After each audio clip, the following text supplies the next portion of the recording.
The Picture of Dorian Grey by Oscar Wilde, Chapter 8. It was long past noon when he awoke. His valet had crept several times on tiptoe into the room to see if he was stirring, and had wondered what made his young master sleep so late. Finally his bell sounded, and Victor came in softly with a cup of tea and a pile of letters on a small tray of old Sevres china, and drew back the olive satin curtains with their shimmering blue lining that hung in front of the 3 tall windows. "Monsieur has slept well this morning," he said, smiling. "What o'clock is it, Victor?" asked Dorian Grey drowsily. 1 hour and a quarter, monsieur." How late it was! He sat up, and having sipped some tea, turned over his letters. One of them was from Lord Henry, and had been brought by hand that morning. He hesitated for a moment, and then put it aside. The others he opened listlessly. They contained the usual collection of cards, invitation to dinner, tickets for private views, programs of charity concerts, and the like that are showered on fashionable young men every morning during the season. There was a rather heavy bill for a chased silver Louis Quinze toilet set that he had not yet had the courage to send on to his guardians, who were extremely old-fashioned people and did not realize that we live in an age when unnecessary things are our only necessities.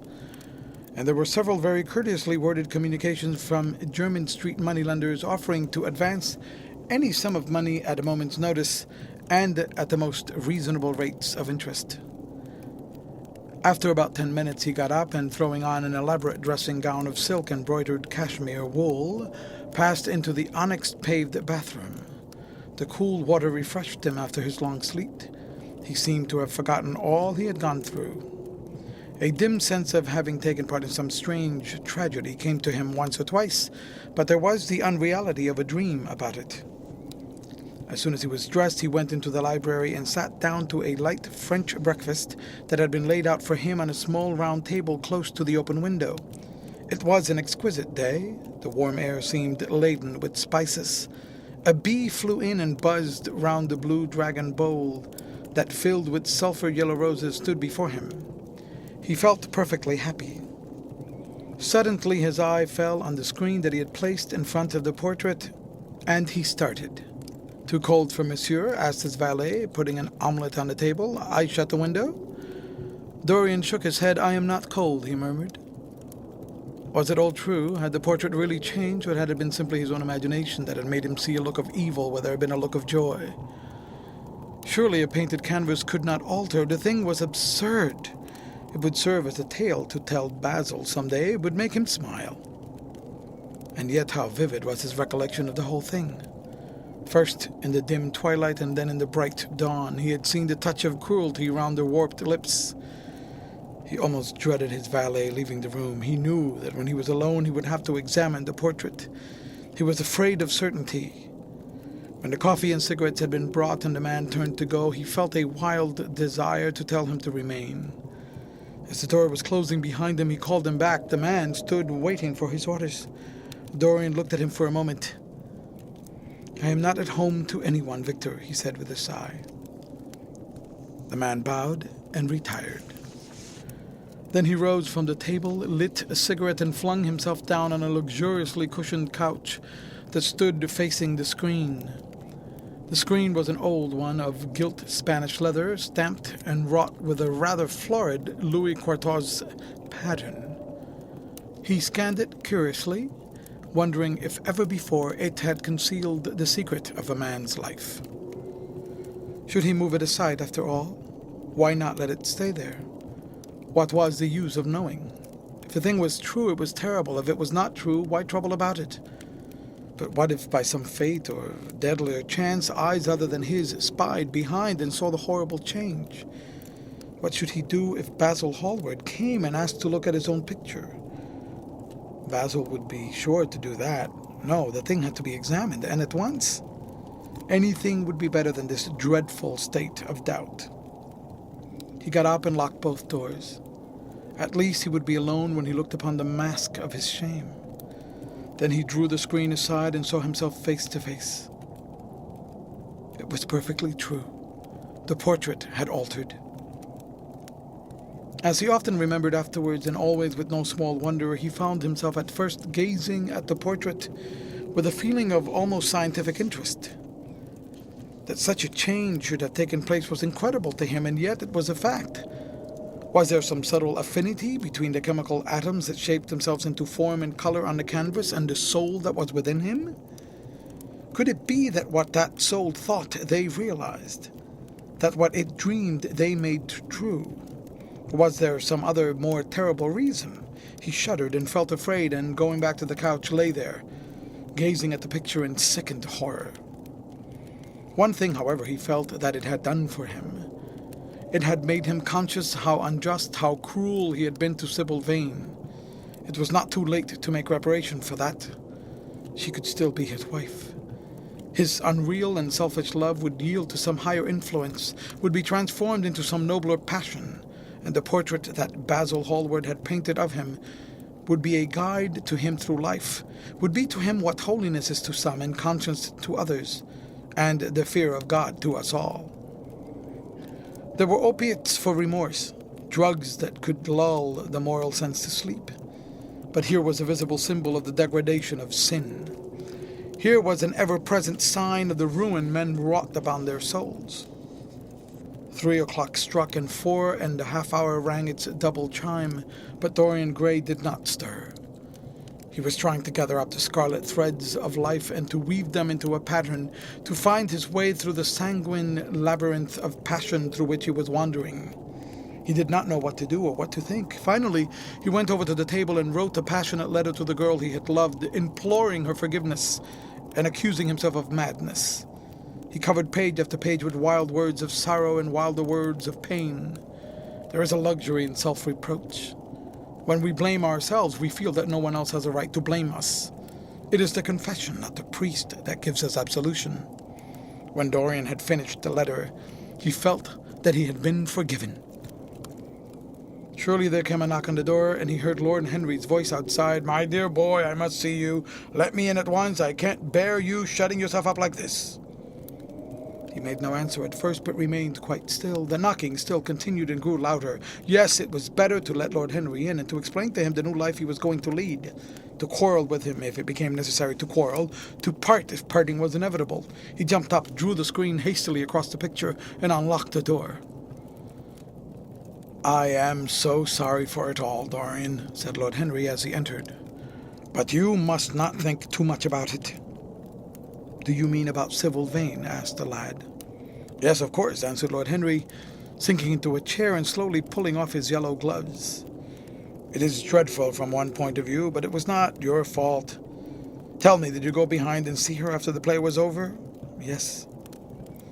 "I felt sure you had. Did you make a scene with her?" "I was brutal, Harry, perfectly brutal. But it's all right now. I am not sorry for anything that has happened. It has taught me to know myself better." "Ah, Dorian, I'm so glad you take it in that way. I was afraid I would find you plunged in remorse and tearing that nice curly hair of yours." "I've got through that," said Dorian, shaking his head and smiling. "I'm perfectly happy now. I know what conscience is, to begin with. It is not what you told me it was. It is the divinest thing in us. Don't sneer at it, Harry, any more. At least not before me. I want to be good. I can't bear the idea of my soul being hideous." "A very charming artistic basis for ethics, Dorian. I congratulate you on it, but how are you going to begin?" "By marrying Sybil Vane." "Marrying Sybil Vane?" cried Lord Henry, standing up and looking at him in perplexed amazement. "But, my dear Dorian—" "Yes, Harry, I know what you're going to say. Something dreadful about marriage. Don't say it. Don't ever say things of that kind to me again. 2 days ago I asked Sybil to marry me. I'm not going to break my word to her. She's to be my wife." "Your wife, Dorian? Didn't you get my letter? I wrote to you this morning and sent the note down by my own man." "Your letter? Oh, yes, I remember. I've not read it yet, Henry. I was afraid there might be something in it that I wouldn't like. You cut life to pieces with your epigrams." "You know nothing, then?" "What do you mean?" Lord Henry walked across the room and, sitting down by Dorian Grey, took both his hands in his own and held them tightly. "Dorian," he said, "my letter, don't be frightened, was to tell you that Sybil Vane is dead. A cry of pain broke from the lad's lips, and he leaped to his feet, tearing his hands away from Lord Henry's grasp. Dead? Sybil dead? It is not true. It is a horrible lie. How dare you say it? It is quite true, Dorian, said Lord Henry gravely. It is all in the morning papers. I wrote down to ask you not to see anyone till I came. There will have to be an inquest, of course, and you must not be mixed up in it. Things like that make a man fashionable in Paris. But in London, people are so prejudiced. Here, one should never make one's debut with a scandal. One should reserve that to give an interest to one's old age. I suppose they don't know your name at the theater. If they don't, it is all right. Did anyone see you going around to a room? This is an important point.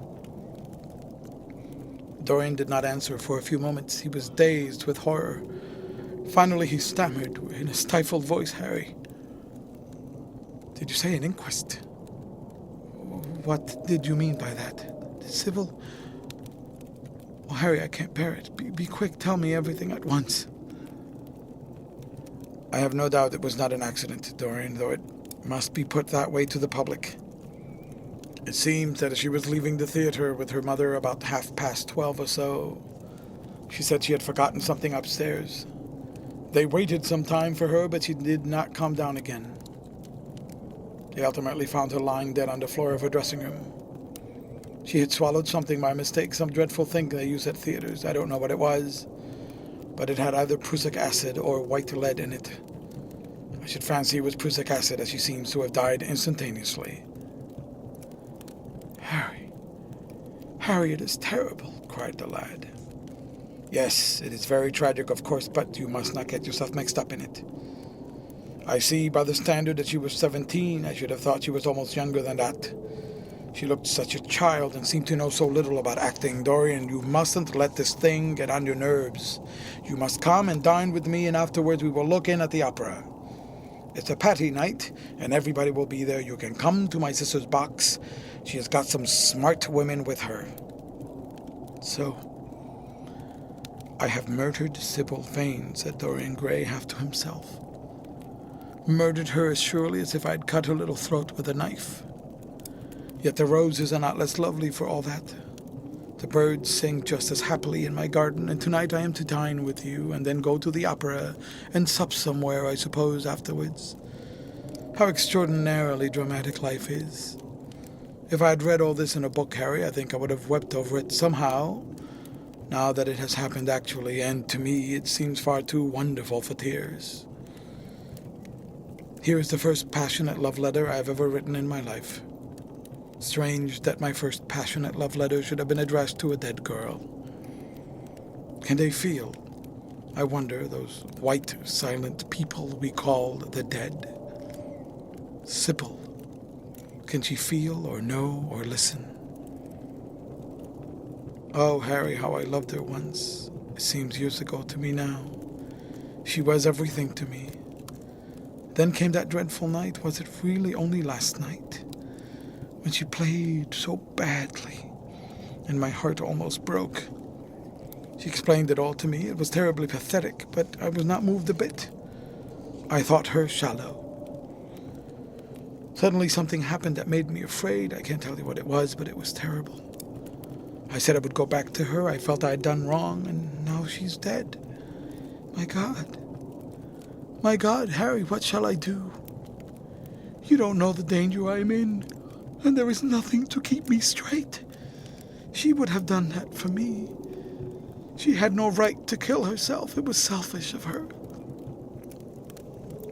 My dear Dorian, answered Lord Henry, taking a cigarette from his case and producing a gold Latin matchbox. The only way a woman can ever reform a man is by boring him so completely that he loses all possible interest in life. If you had married this girl, you would have been wretched. Of course, you would have treated her kindly. One can always be kind to people about whom one cares nothing. But she would have soon found out that you were absolutely indifferent to her. And when a woman finds that out about her husband, She either becomes dreadfully dowdy or wears very smart bonnets that some other woman's husband has to pay for.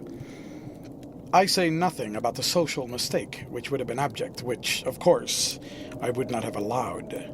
But I assure you that in any case, the whole thing would have been an absolute failure. I suppose it would, muttered the lad, walking up and down the room and looking horribly pale, but I thought it was my duty. It is not my fault that this terrible tragedy has prevented my doing what was right. I remember your saying once that there is a fatality about good resolutions, that they are always made too late. Mine certainly were. Good resolutions are useless attempts to interfere with scientific laws. Their origin is pure vanity. Their result is absolutely nil.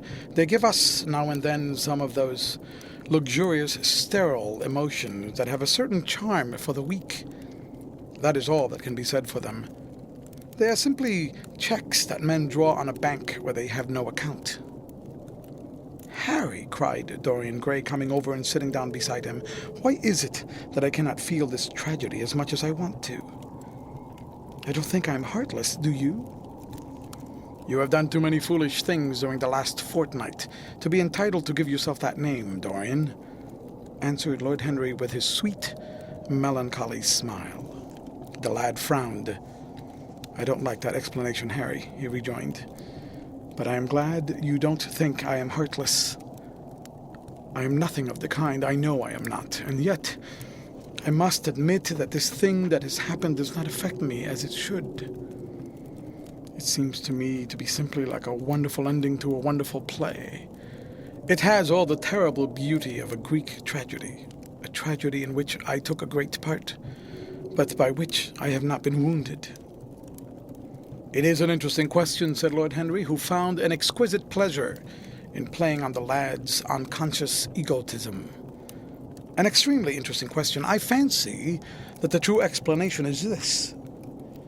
It often happens that the real tragedies of life occur in such an inartistic manner that they hurt us by their crude violence, their absolute incoherence, their absurd want of meaning, their entire lack of style. They affect us just as vulgarity affects us. They give us an impression of sheer brute force, and we revolt against that.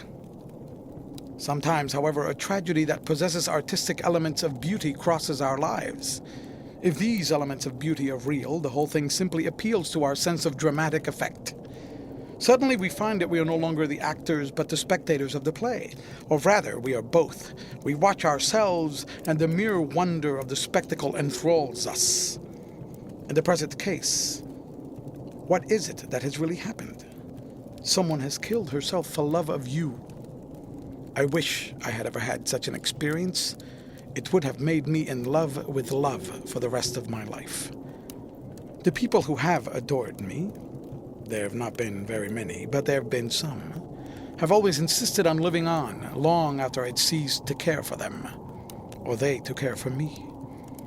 They have become stout and tedious, and when I meet them, they go in at once for reminiscences. That awful memory of a woman. What a fearful thing it is, and what an utter intellectual stagnation it reveals. One should absorb the color of life, but one should never remember its details. Details are always vulgar. "I must sow poppies in my garden," replied Dorian. "There is no necessity," rejoined his companion. "Life has always poppies in her hands. Of course, now and then things linger. I once wore nothing but violets all through one season as a form of artistic mourning for a romance that would not die. Ultimately, however, it did die. I forget what killed it. I think it was her proposing to sacrifice the whole world for me. That is always a dreadful moment. It fills one with the terror of eternity. Well, would you believe it? A week ago, at Lady Hampshire's, I found myself seated at dinner next to the lady in question, and she insisted on going over the whole thing again and digging up the past and raking up the future. I had buried my romance in a bed of asphodel. She dragged it out again and assured me that I had spoiled her life. I am bound to state that she ate an enormous dinner, so I did not feel any anxiety. But what a lack of taste she showed. The one charm of the past is that it is the past. But women never know when the curtain has fallen. They always want a sixth act. And as soon as the interest of the play is entirely over, they propose to continue it. If they were allowed their own way, every comedy would have a tragic ending, and every tragedy will culminate in a farce. They are charmingly artificial, but they have no sense of art. You are more fortunate than I am, I assure you, Dorian, that not one of the women I have known would have done for me what Sybil Vane did for you. Ordinary women always console themselves. Some of them do it by going in for sentimental colors. Never trust a woman who wears mauve, whatever her age may be, or a woman over 35 who is fond of pink ribbons. It always means that they have a history. Others find a great consolation in suddenly discovering the good qualities of their husbands. They flaunt their conjugal felicity in one's face, as if it were the most fascinating of sins. Religion consoles some. Its mysteries have all the charm of a flirtation. A woman once told me, and I can quite understand it. Besides, nothing makes one so vain as being told that one is a sinner. Conscience makes egotists of us all. Yes, there is really no end to the consolations that women find in modern life. Indeed, I have not mentioned the most important one. What is that, Harry? Said the lad listlessly. Oh, the obvious consolation. Taking someone else's admirer when one loses one's own. In good society, that always whitewashes a woman. But really, Dorian, how different Sybil Vane must have been from all the women one meets. There is something to me quite beautiful about her death. I am glad I am living in a century when such wonders happen. They make one believe in the reality of the things we all play with, such as romance, passion, and love. I was terribly cruel to her. You forget that. I am afraid that women appreciate cruelty, downright cruelty, more than anything else. They have wonderfully primitive instincts. We have emancipated them, but they remain slaves looking for their masters all the same. They love being dominated. I am sure you were splendid. I've never seen you really and absolutely angry, but I can fancy how delightful you looked. And after all, you said something to me the day before yesterday that seemed to me at the time to be merely fanciful. But that I see now was absolutely true. It holds the key to everything. What was that, Harry? You said to me that Sybil Vane represented to you all the heroines of romance. That she was Desdemona one night and Ophelia the other. That if she died as Juliet, she came to life as Imogen. She will never come to life again now, muttered the lad, burying his face in his hands. No, she will never come to life. She has played her last part, but you must think of that lovely death in the tawdry dressing room simply as a strange, lurid fragment from some Jacobean tragedy, as a wonderful scene from Webster or Ford or Cyril Tourneur. The girl never really lived, and so she has never really died. To you, at least, she was always a dream, a phantom that flirted through Shakespeare's plays and left them lovelier for its presence. A reed through which Shakespeare's music sounded richer and more full of joy. The moment she touched actual life, she marred it, and it marred her, and so she passed away. Mourn for Ophelia, if you like. Put ashes on your head because Cordelia was strangled. Cry out against heaven because the daughter of Brabantio died, but don't waste your tears over Sybil Vane. She was less real than they are. There was a silence. The evening darkened in the room. Noiselessly and with silver feet, the shadows crept in from the garden. The colors faded wearily out of things. After some time, Dorian Grey looked up. You have explained me to myself, Harry, he murmured with something of a sigh of relief. I felt all that you have said, but somehow I was afraid of it and I could not express it to myself. How well you know me. But we will not talk again of what has happened. It has been a marvelous experience. That is all. I wonder if life has still in store for me anything as marvelous. Life has everything in store for you, Dorian. There is nothing that you, with your extraordinary good looks, will not be able to do. But suppose, Harry, I become haggard or old and wrinkled. What then? And then, said Lord Henry, rising to go, then, my dear Dorian, you would have to fight for your victories. As it is, they are brought to you. No, you must keep your good looks. We live in an age that reads too much to be wise, and that thinks too much to be beautiful. We cannot spare you. And now you had better dress and drive down to the club. We are rather late as it is. I think I shall join you at the opera. Harry, I feel too tired to eat anything. What is the number of your sister's box? 27, I believe, is on the grand tier. You will see her name on the door, but I'm sorry you won't come and dine. I don't feel up to it, said Dorian listlessly. But I am awfully obliged to you for all that you have said to me. You are certainly my best friend. No one has ever understood me as you have. We are only at the beginning of our friendship, Dorian, answered Lord Henry, shaking him by the hand. Goodbye. I shall see you before 9:30, I hope. Remember, Patty is singing. As he closed the door behind him, Dorian Grey touched the bell, and in a few minutes Victor appeared with the lamps and drew the blinds down. He waited impatiently for him to go. The man seemed to take an interminable time over everything. As soon as he had left, he rushed to the screen and drew it back. No. There was no further change in the picture. It had received the news of Sybil Vane's death before he had known of it himself. It was conscious of the events of life as they occurred. The vicious cruelty that marred the fine lines of the mouth had, no doubt, appeared at the very moment that the girl had drunk the poison, whatever it was. Or was it indifferent to results? Did it merely take cognizance of what passed within the soul?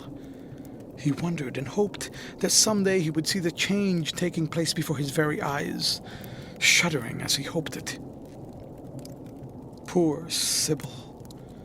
What a romance it had all been. She had often mimicked death on the stage. Then death himself had touched her and taken her with him. How had she played that dreadful last scene? Had she cursed him as she died? No. She had died for love of him, and love would always be a sacrament to him now. She had atoned for everything by the sacrifice she had made of her life.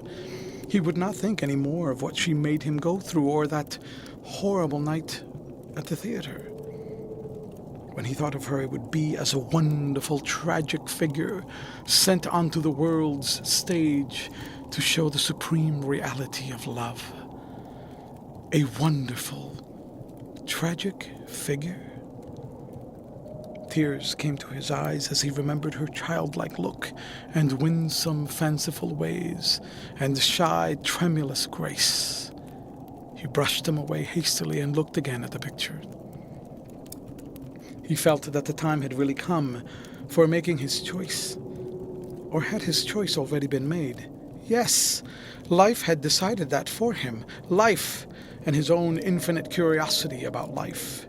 Eternal youth, infinite passion, pleasures subtle and secret, wild joys and wilder sins. He was to have all these things. The portrait was to bear the burden of his shame. That was all. A feeling of pain crept over him as he thought of the desecration that was in store for the fair face on the canvas. Once, in boyish mockery of Narcissus, he had kissed, or feigned to kiss, those painted lips that now smiled so cruelly at him. Morning after morning he had sat before the portrait, wondering at its beauty, almost enamored of it as it seemed to him at times. Was it to alter now with every mood to which he yielded? Was it to become a monstrous and loathsome thing, to be hidden away in a locked room, to be shut out from the sunlight that has so often touched so bright or gold the waving wonder of its hair? The pity of it. The pity of it. For a moment he thought of praying that the horrible sympathy that existed between him and the picture might cease. It had changed in answer to a prayer. Perhaps in answer to a prayer it might remain unchanged. And yet, Who that knew anything about life would surrender the chance of remaining always young? However fantastic that chance might be, or with what fateful consequences it might be fraught. Besides, was it really under his control? Had it indeed been prayer that had produced the substitution? Might there not be some curious scientific reason for it all? If thought could exercise its influence upon a living organism, might not thought exercise an influence upon dead and inorganic things? Nay, without thought or conscious desire, might not things external to ourselves vibrate in unison with our moods and passions? Atom calling to atom in secret love or strange affinity. But the reason was of no importance. He would never again tempt by a prayer any terrible power. If the picture was to alter, it was to alter. That was all. Why inquire too closely into it? For there would be a real pleasure in watching it. He would be able to follow his mind into its secret places. This portrait would be to him the most magical of mirrors. As it had revealed to him his own body, so it would reveal to him his own soul. And when winter came upon it, he would still be standing where spring trembles on the verge of summer. When the blood crept from its face and left behind a pallid mask of chalk with laden eyes, he would keep the glamour of boyhood. Not one blossom of his loveliness would ever fade. Not one pulse of his life would ever weaken. Like the gods of the Greeks, he would be strong and fleet and joyous. What did it matter what happened to the colored image on the canvas? He would be safe. That was everything. He drew the screen back into its former place in front of the picture, smiling as he did so, and passed into his bedroom where his valet was already waiting for him. An hour later he was at the opera, and Lord Henry was leaning over his chair. End of chapter. Read by Jorge Acosta for Lit2Go on the web at fcit.usf.edu.